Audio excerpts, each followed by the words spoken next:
Good morning दोस्तों। हम लोग पिछले वाले लेक्चर में जो ऋतुओं के आधार पर सब्जियों का वर्गीकरण हम लोग पढ़ चुके थे।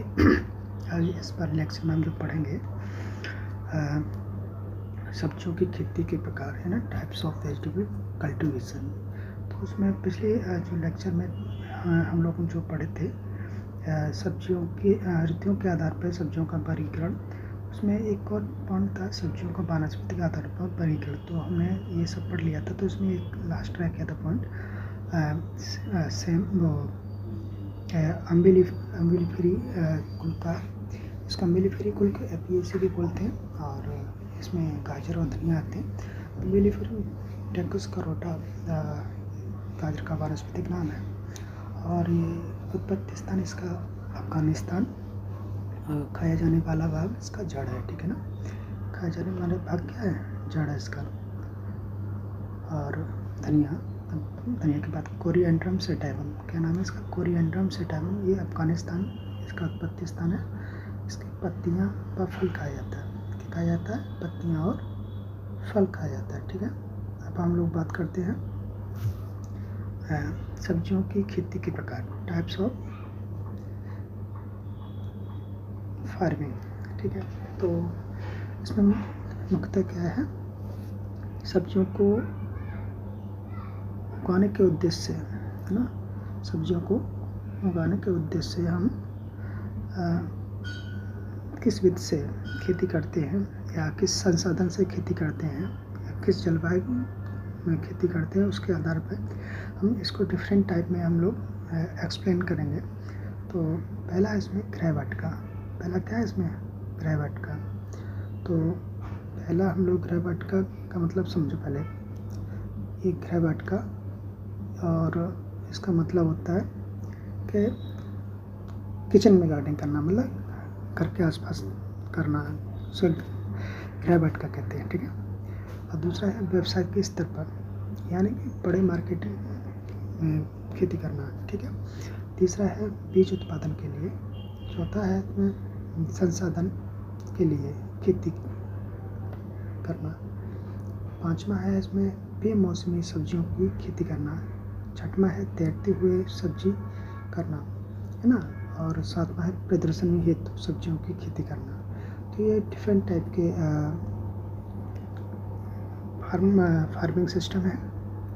तो हम लोग व्यवसाय के स्तर पर ये दो प्रकार की होती है। पहला होता है आपका मार्केटिंग, दूसरा है ट्रक गार्डनिंग। तो हम बात करते हैं ट्रक गार्डनिंग और सब्जी उत्पादन की विस्तृत विधि है। ये क्या है? ट्रक गार्डनिंग जो है सब्जी उत्पादन की विस्तृत विधि है ना, बड़े पैमाने पे की जाती है। और जबकि मार्केटिंग गार्डनिंग का उत्पादन जो है गृह विधि से किया जाता है, यानी छोटे स्तर पर किया जाता है। अब हम बात करते हैं प्रमुख फसलों के उत्पत्ति स्थल के बारे में। तो जैसे धान हो गया। धान का उत्पत्ति स्थल क्या है या उत्पत्ति स्थल क्या है? दक्षिणी पूर्वी एशिया या बोल सकते हैं इंडो बर्मा भी इसको बोलते हैं। गन्ने की बात करते हैं, गन्ने का न्यू गिनी या इसको क्यूबा भी बोलते हैं। गेहूँ की बात करते हैं, दक्षिणी पश्चिमी एशिया बोलते हैं उत्पत्ति स्थान गेहूँ का, या इसको टर्की भी बोलते हैं, ठीक है। ये टर्की देश का उत्पत्ति स्थान है। बात करते हैं हम चना का उत्पत्ति स्थान क्या है? दक्षिणी पश्चिमी एशिया, ठीक है। अच्छा, मक्का हो गया, तम्बाकू हो गया और सूरजमुखी का उत्पत्ति स्थान क्या है? मैक्सिको यानी मध्य अमेरिका, ठीक है। तो ये तो हमारा हो गया उत्पत्ति स्थान। अब बात करते हैं टमाटर की। टमाटर का उत्पत्ति स्थान क्या है?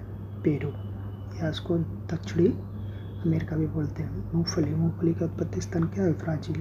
मूंगफली का उत्पत्ति स्थान क्या है? ब्राज़ील। मूंग, कपास और बैंगन, इन तीनों का उत्पत्ति स्थान क्या है? भारत। मूंग हो गया, कपास हो गया, बैंगन हो गया, उत्पत्ति स्थान क्या है? भारत। अब हम बात करते हैं सोयाबीन के बारे में। सोयाबीन हो गया, सरसों के चाय हो गया, इन तीनों का चीन उत्पत्ति स्थान है। ओरिजिन प्लेस क्या है? सोयाबीन, सरसों, चाय का ओरिजिन प्लेस है चीन। बाजरा, ज्वार, चंबला, अरहर, इसका उत्पत्ति स्थान क्या है? अफ्रीका। बाजरा हो गया, ज्वार हो गया, चावल हो गया, चबला हो गया और अरहर, इसका उत्पत्ति स्थान क्या है? उत्पत्ति स्थान है अफ्रीका। फसलों की महत्वपूर्ण क्रिया, फसलों में कौन कौन सी क्रिया की जाती हैं? तो निपिंग जो है आपकी किस में की जाती है? चना में। निपिंग की क्रिया किस में की जाती है? चना में। अच्छा, दूसरा रेफिंग, रेटूनिंग, ट्रेसिंग या प्रूफिंग, ये किस में की जाती है क्रिया?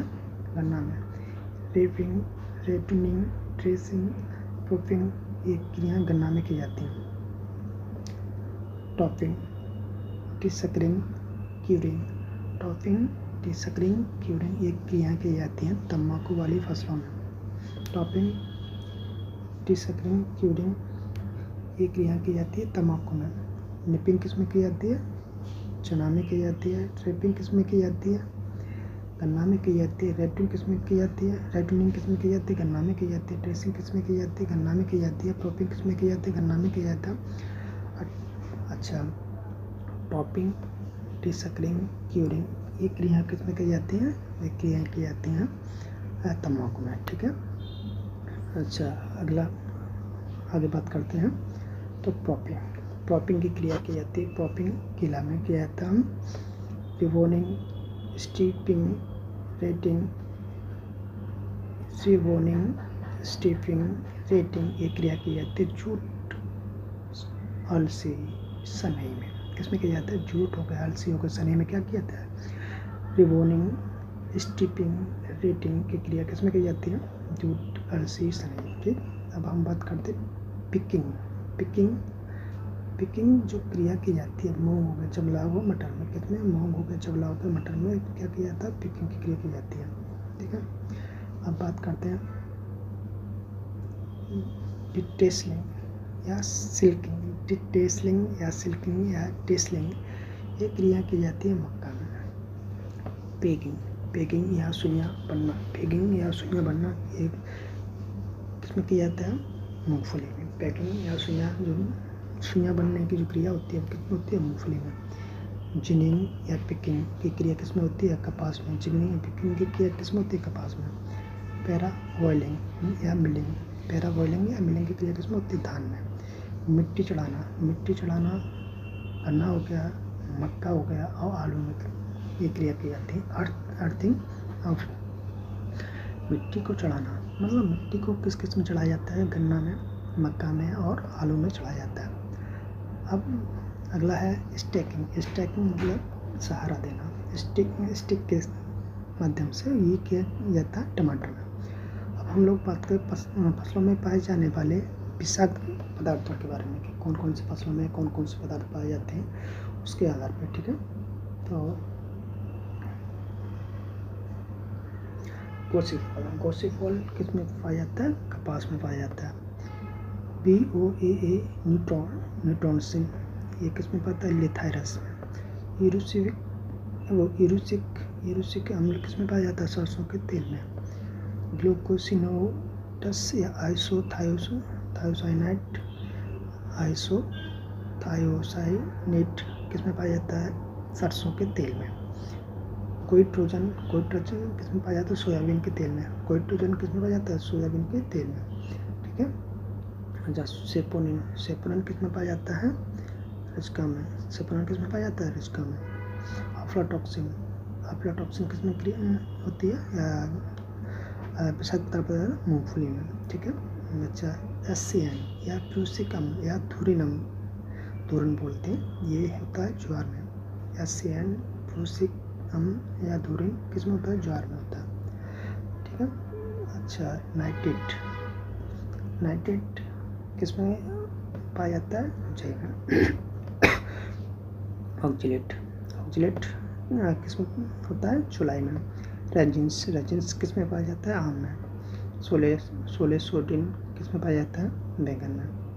अच्छा, सोलेनिन किस में पाया जाता है? आलू में। सोलेनिन क्या है कि सूर्य की रोशनी से जो आलू हरा पड़ जाता है उसको सोलेनिन बोलते हैं। ठीक है।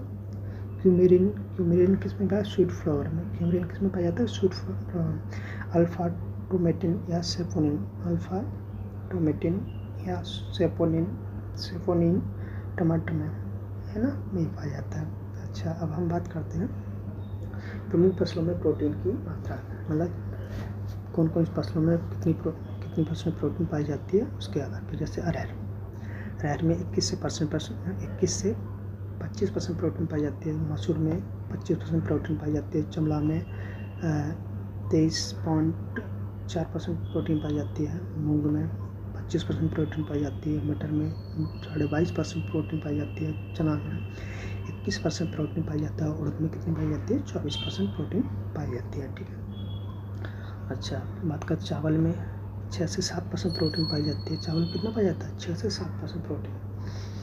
अच्छा, गेहूँ में 11 से 12% प्रोटीन और मक्का में 10% प्रोटीन। कितना? मक्का में कितना पाया जाता है? 10%। अच्छा, इसके बाद जौ में 11.5% प्रोटीन, बाजरा में 11 से 12% प्रोटीन पाई जाती है और सोयाबीन में 42% प्रोटीन, यानी कि यहाँ पे सोयाबीन में कितना % पाया जाता है? 42%। और मूंगफली में जो है 26% प्रोटीन पाए जाते हैं। ठीक है। अब हम अलग अलग फसलों में कितना % तेल पाया जाता है उसके बारे में हम लोग जानेंगे। सबसे पहले नारियल, यानी नारियल में तेल 60% पाया जाता है। कितना %? 60% पाया जाता है। तिल से 40 से 52% तिल में तेल पाया जाता है। कितना? 40 से 52% तेल पाया जाता है। मूंगफली में कितना? 45% तेल पाया जाता है। सरसों में 33 से 38%, यानी 1/3% पाया जाता है सरसों में तेल। 33% से लेकर 38। अच्छा, कुसुम और सूरजमुखी दोनों 24 से 36%। कुसुम और सूरजमुखी में 24 से 36% तेल पाया जाता है। सोयाबीन में 20% तेल पाया जाता है। सोयाबीन में तेल कितना पाया जाता है? 20%। अच्छा, अरंडी 35 से 58% अरंडी में तेल पाया जाता है। फसल उत्पादक, अब हम लोग सबसे पहले सीरियल क्रॉप के बारे में पढ़ेंगे, मतलब डिटेल में पढ़ेंगे, है ना। तो जो है अनाज वाली फसलों के बारे में डिटेल में पढ़ेंगे। तो इसमें सबसे पहले आता है गेहूँ। क्या आता है? गेहूँ। तो अच्छा, गेहूँ के बारे में पॉइंट बाय पॉइंट पढ़ेंगे, A to Z। ठीक है। तो सबसे पहले गेहूँ का वानस्पतिक नाम क्या है? गेहूँ का वानस्पतिक नाम क्या है? Triticum aestivum. गेहूँ का कुल कौन सा है? एक ग्रेमिनी, और नया नाम क्या बोलते हैं इसको? पोएसी। ग्रेमिनी, इसका ओल्ड नेम है, नया नाम पोएसी। गेहूँ का उत्पत्ति स्थान कौन सा? दक्षिणी पश्चिमी एशिया या टर्की। दक्षिणी पश्चिमी एशिया या टर्की गेहूँ का उत्पत्ति स्थान है। अच्छा, गेहूँ में गुणसूत्र संख्या कितनी पाई? 2n = 42। कितना गुणसूत्र संख्या पाया जाता है? 2n = 42। अनाजों का राजा, गेहूँ को क्या बोलते हैं? अनाजों का राजा भी बोलते हैं।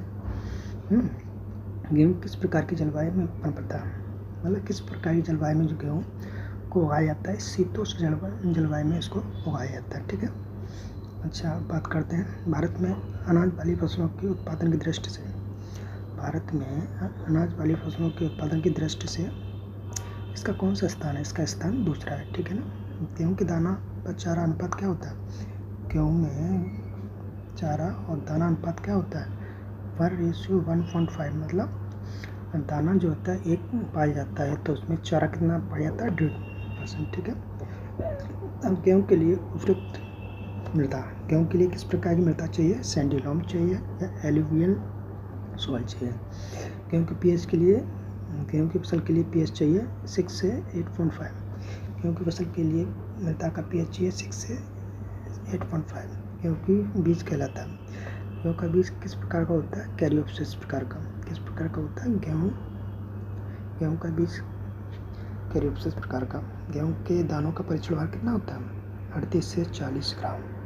कितना? 38 से 40 ग्राम इसका परीक्षण भार होता है। ठीक है। अब बात करते हैं आगे। गेहूँ में प्रोटीन की मात्रा कितनी पाई जाती है? 11 से 12%। गेहूँ के दानों में कार्बोहाइड्रेट कितना % पाया जाता है? 68 से 70%। इसमें गेहूँ के दाने में कार्बोहाइड्रेट पाया जाता है। ठीक है। गेहूँ में मुख्य रोग लगता है रस्ट में 3 तरह के होते हैं, एक ब्राउन रस्ट, येलो रस्ट और ब्लैक रस्ट। गेहूँ में मुख्य रूप से रोग लगता है कौन सा? रस्ट 3 प्रकार के होते हैं, ब्राउन, येलो, ब्लैक। विश्व में सबसे अधिक पैदा करने वाला मतलब पैदा होने वाली फसल कौन सी है? गेहूँ है। विश्व में सबसे अधिक पैदा होने वाली फसल कौन सी है? गेहूँ। गेहूँ की लंबाई कम करने वाला जीन, गेहूँ की जो लंबाई को कम करने वाला जीन कौन सा है? RST। कौन सा? RST जीन, ठीक है। अच्छा, आगे बात करते हैं। भारत में सबसे अधिक गेहूँ उत्पादित करने वाला राज्य, मतलब भारत में सबसे अधिक गेहूँ की उत्पादित करने वाला राज्य कौन सा है? उत्तर प्रदेश। गेहूँ की सामान्य बीज दर कितनी रखते हैं? 100 से लेकर 125 किलोग्राम प्रति हेक्टेयर रखते हैं। कितना? 100 से 125 किलोग्राम प्रति हेक्टेयर गेहूँ की बीज दर है। गेहूँ की फसल में NPK की परसेंट कितने रखते हैं? 120 किलोग्राम नाइट्रोजन, 60 किलोग्राम पोटास और 40 किलोग्राम 120 किलोग्राम नाइट्रोजन और 60 किलोग्राम फास्फोरस और 40 किलोग्राम पोटास प्रति हेक्टेयर हम लोग रखते हैं गेहूँ की फसल के लिए NPK की मात्रा। गेहूँ की फसल में लाइन से लाइन की दूरी कितना रखते हैं? 22.5 सेंटीमीटर। गेहूँ की फसल में लाइन से लाइन की दूरी कितने रखते हैं? 22.5%, ठीक है, वो 22.5 सेंटीमीटर। अच्छा, आगे हम बात करते हैं कि गेहूँ की मुख्य सिंचाई अवस्था कौन सी मानी जाती है? CRI-STS। गेहूँ की मुख्य सिंचाई अवस्था कौन सी मानी जाती है? CRI-STS। गेहूँ में बोनेपन के लिए कौन सा जीन डाला जाता है? नॉरिन 10। गेहूँ में बोनेपन के लिए कौन सा जीन डाला जाता है? नॉरिन 10। गेहूँ की सिंगल जीन डवार्फ किस्म, गेहूँ की सिंगल जीन डवार्फ किस्म कौन सी है? सोनालिका। गेहूँ की सिंगल जीन डवार्फ किस्म कौन है? सोनालिका। गेहूँ की डबल जीन डवार्फ किस्म कौन है? कल्याण, सोना, अर्जुन और जनक। गेहूँ की डबल जीन डवार्फ किस्में हैं? कल्याण सोना हो गया, अर्जुन हो गया और जनक हो गया। गेहूँ की ट्रिपल जीन डवार्फ किस्म हो गया हीरा, मोती, जवार, ज्योति। हीरा, मोती, जवार, ज्योति, ये गेहूँ की ट्रिपल जीन डवार्फ किस्में हैं। गेहूँ में कौन सी केल्विन चक्र पाया जाता है? गेहूँ में कौन सा केल्विन चक्र पाया जाता है? C3 केल्विन चक्र पाया जाता है। गेहूँ में परागण किसके माध्यम से कैसा होता है? स्वयं परागण होता है। गेहूँ में परागण कैसा होता है? स्वयं परागण होता है। गेहूँ को गहराई पर बोया जाता है। गेहूँ को किस गहराई पर बोया जाता है? 5 सेंटीमीटर गहराई पर बोया जाता है। गेहूँ को कितनी गहराई पर बोया जाता है? 5 सेंटीमीटर गहराई पर बोया जाता है।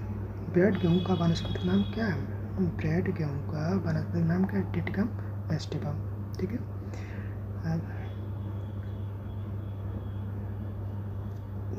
ब्रेड गेहूँ का वानस्पतिक नाम क्या है?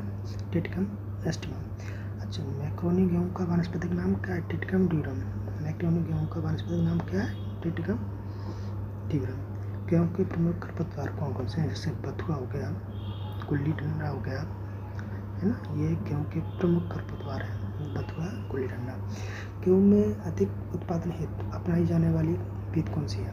क्रॉस बुआई। कौन सी क्रॉस बुआई करते हैं तो गेहूँ में अधिक उत्पादन मिलता है ना। अच्छा, चपाती गेहूँ की चपाती बनाने के लिए आवश्यक प्रोटीन कौन सा है? गेहूँ की चपाती बनाने के लिए आवश्यक प्रोटीन है ग्लूटिन प्रोटीन। कौन सा? ग्लूटिन प्रोटीन आवश्यक है। ऐसा प्रोटीन जो बच्चों के स्वास्थ्य पर प्रभाव डाल सकता है वो कौन सा है? ग्लूटेन। ऐसा प्रोटीन जो बच्चों के स्वास्थ्य पर को प्रभाव डाल सकता है तो ग्लूटेन प्रोटीन है, ठीक है। अच्छा, आगे बात करते हैं। गेहूँ में बीज उपचार की क्या क्रम है? गेहूँ में बीज उपचार करते हैं वो क्या क्रम है? तो इसका वही है FIR। क्या है? FIR वाला। तो कबक फंजीसाइड इसको बोलते हैं। बीटावैक्स का डायग्राम प्रति किलोग्राम बीज की दर से हम लोग लेते हैं। कीटनाशी ऐसे इंसेक्टिसाइड क्लोरोपाइरिफास, ये एक दीमक के लिए बहुत ही लाभदायक है, मतलब दीमक खत्म करने के लिए इसको इस्तेमाल करते हैं क्लोरोपाइरिफास को। तो इसको 450 ml प्रति 100 किलोग्राम बीज से शोधित करते हैं। उसके बाद एजिटोबैक्टर एक नाइट्रोजन फिक्सेशन करने वाला या इसको इस्तेमाल करते हैं। तो राजौल में कल्चर है 3 किलोग्राम 3 पैकेट प्रति हेक्टेयर के हिसाब से हम लोग इसको इस्तेमाल करते हैं, ठीक है। अब हम लोग बात करते हैं गेहूँ का नकलची खरपतवार के बारे में। तो गेहूँ का नकलची खरपतवार कौन सा है? गुल्ली डंडा है, जिसको गेहूँ का मामा कहते हैं। गेहूँ का मामा किसे कहते हैं? ये नकलची खरपतवार को बोलते हैं, ठीक है। तो अगला गेहूँ की फसल में लगने वाला प्रमुख कीट। भाई गेहूँ की फसल में कौन कौन से कीट लगते हैं? पहला हो गया दीमक, हो गया गुजिया बीविल्स, हो गया भंडारण में छोटी इल्ली व खबरा बीटल, हो गया गेहूँ की सैंड है ना, गेहूँ का सैंड कीट हो गया, दीमक हो गया, गुजिया हो गया, गुजिया बीविल्स को बोलते हैं हम, भंडारण में छोटी इल्ली हो गया और खबरा बीटल होते हैं। गेहूँ की फसल में लगने वाले प्रमुख कीट कौन कौन से हैं? गेहूँ का सैंड कीट हो गया, दीमक हो गया, गुजिया बीविल हो गया, भंडारण में छोटी इल्ली व खफरा बीटल, ये भंडारण में लगने वाले कीट हैं।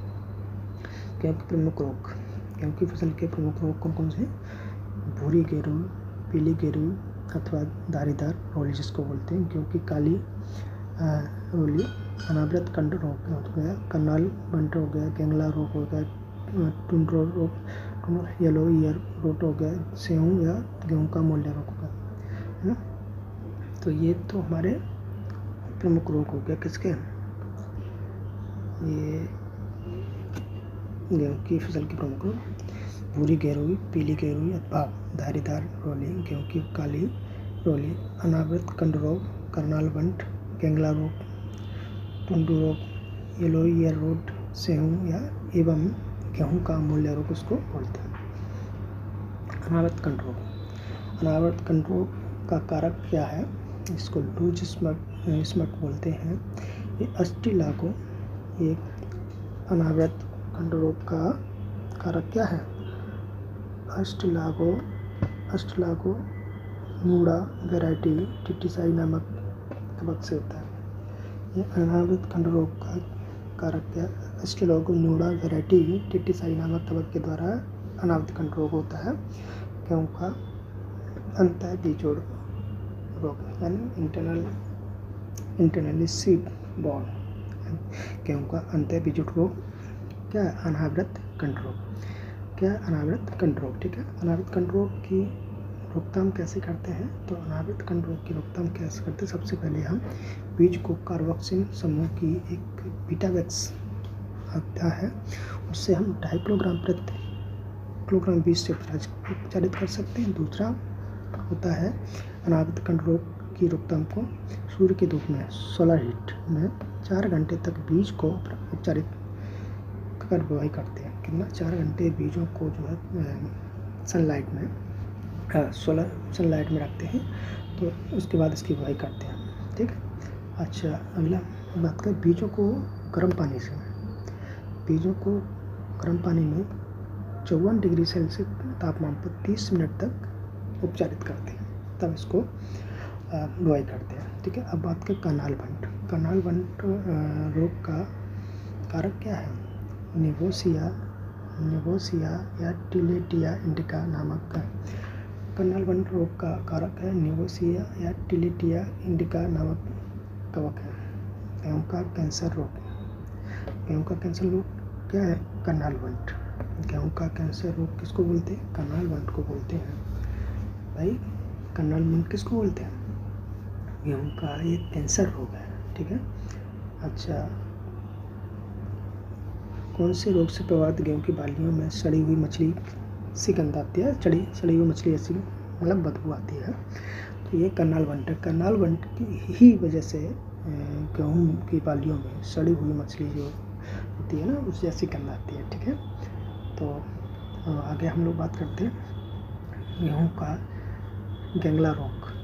ईयर कोकेल और सीड गॉल किससे होता है? मतलब गेहूँ का जो गेंगला रोग है उसका कारक क्या है, यानी वो किसके माध्यम से होता है? तो गेहूँ का गेंगला रोग होता है सूत्रकृमि के द्वारा, और सूत्रकृमि का नाम है एग्यूना टेटिसाई।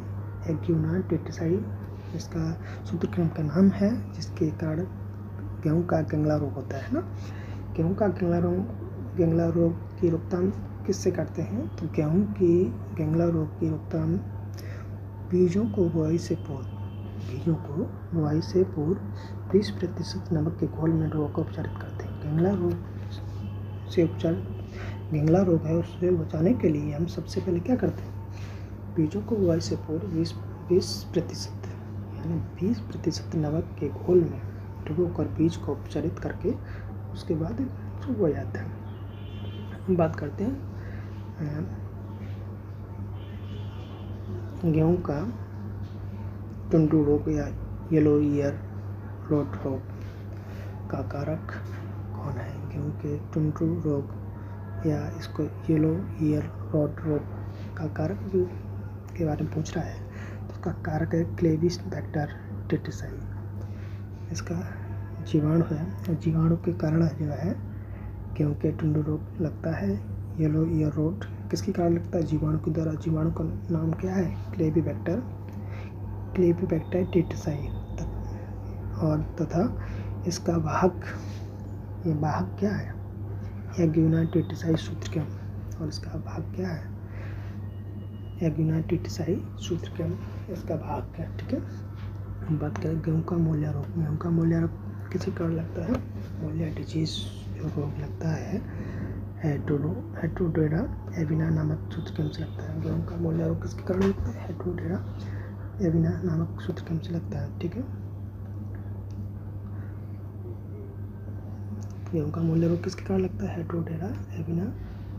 हेट्रोडेरा एविनी नामक सूत्रक्रम द्वारा लगता है। ठीक है, अच्छा, अनाजों की फूटी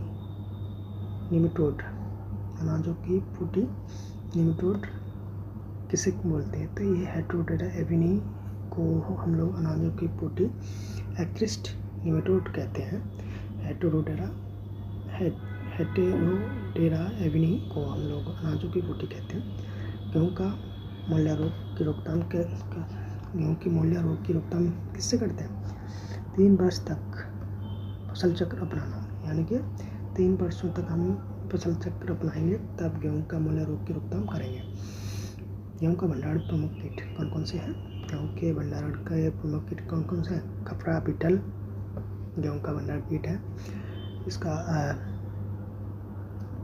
बॉडी का ट्राइकोडर्मा